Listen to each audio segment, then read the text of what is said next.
First ever grooming session niya ng ating Team Gatas at Team Choco. Nako, sobrang excited na ako. At dahil nga first ever grooming session nila to, syempre, kailangan natin sila bigyan ng Peace Pulse. And as you can see guys, gamit na gamit ko talaga to. Calming treats to para sa mga may takot sa grooming session, may separation anxiety, takot sa kulog at kidlat, sa fireworks, basta yung mga nai-stress sa mga simpleng bagay, pampakalma ba? Again, pampakalma to ha, hindi to para sa mga aggressive dogs and cats. So dito ko nga po sila dinala sa Happy Tales, one of my trusted pet salon dito sa Cavite, and diba, sobrang dami nila. This video is from the owner of Happy Tales and hindi ko alam kung mabait lang ba si Luningning o talagang effective sa kanya ang calming treats. Kahit itong si Bagito'y tuwang-tuwa ako dahil sobrang kalmado kahit first time niya. Nabot na nga sila ng gabi, hindi na namin sila naantay dahil sobrang daming errands ni Mami siya. Kaya the next day, dun ko pa lang po makikita ang kanilang mga gupit, and eto na nga po ang aking genuine reaction nung pagkakita ko kay Luningning. Hindi ko din talaga alam yung mararamdaman ko kasi parang kailan lang ay iniiri ka ni Mami Kuko, pero ngayon,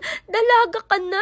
Naku, kung nakikita nyo lang siya sa personal, napakaganda, parang Instagram baby talaga, as in, palong-palo, sobrang ganda, 10 out of 10, bagay na bagay po sa kanyang gupit. Si Luningning yung una ko nakita kasi siya yung kasama ko dito sa errands natin dahil mamimili tayo ng kanilang Halloween costume. And buti na lang talaga nakita ko ang B&W Apparel. Malapit lang to sa amin kaya nag-walk-in na kami para makapagsukat-sukat ng kanilang Halloween costume. Sobrang dami kong pinamili. Nako, antayin nyo ang kanilang Halloween party. Hindi magpapahuli ang SP team. As in, sa sobrang dami nila guys, hindi ko na alam kung kasya ba to sa kanila o kung kanino to mapupunta. Basta, labo-labo na. Pasensya na din kayo kung hindi ako masyado nakakapag-upload this October, pero babawi po tayo this November. Naku, bubusugin namin kayo ng napakaraming mini vlog. So, ngayon guys, sobrang busy ni Mami Siyang at kakasakit-sakit na si Mami Siyang, no? So, first time ko makikita si Bagito, si Chukoy, si Buknoy, si Kimchi Marie ng nakagupit. Nauna kong makita si Luningning kasi nga sinama ko siya sa errands. And ngayon, makikita na natin ang iba pa niyang mga kapatid. So, eto na ang aming genuine reaction sa first ever haircut grooming nila. Basta, eto na! Oh my God, makikita ko na sila! Pero wait, ano muna kaya ang reaksyon ng SP team?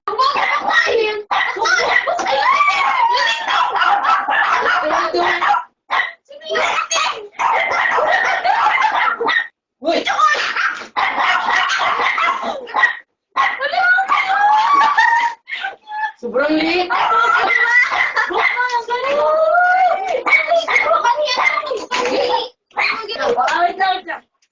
Uy! Uy! Sino yun? Si Bagito! Sino ba yan? Hala! Ang cute! Hala! Sino yun? Jen! Jen! Ay! Sabi mo pag-game na. Wait lang, di pa ako ready. Oh my God! Pogi! Chocolate! Grabe! Oh my God! Oh, next! Ano yan? Hala! Si Ginger!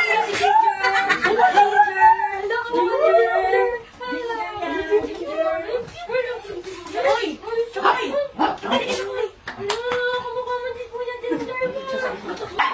Ay, si Zoe! Pakita mo si Zoe! Nagbamal dito, oh.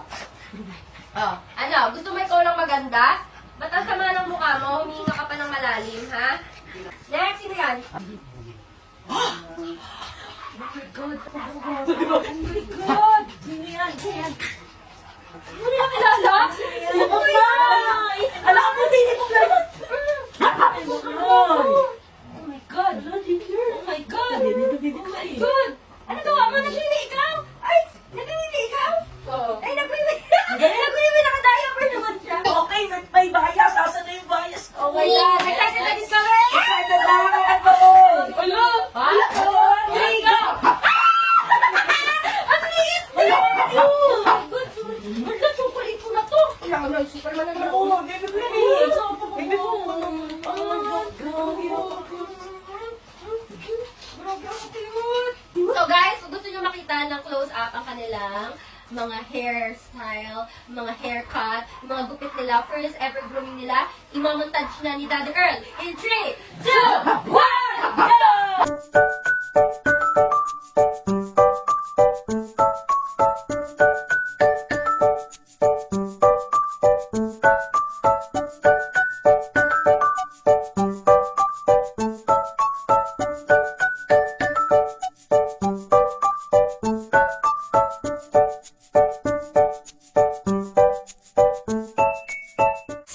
ano pong masasabi nyo sa kanilang bagong haircut, bagong hairstyle? Bagal po ba sa kanila? So, abangan nyo ang Halloween party ng mga pango at ng mga aswang. Yun lang. Sana nag-enjoy kayo. Bye-bye!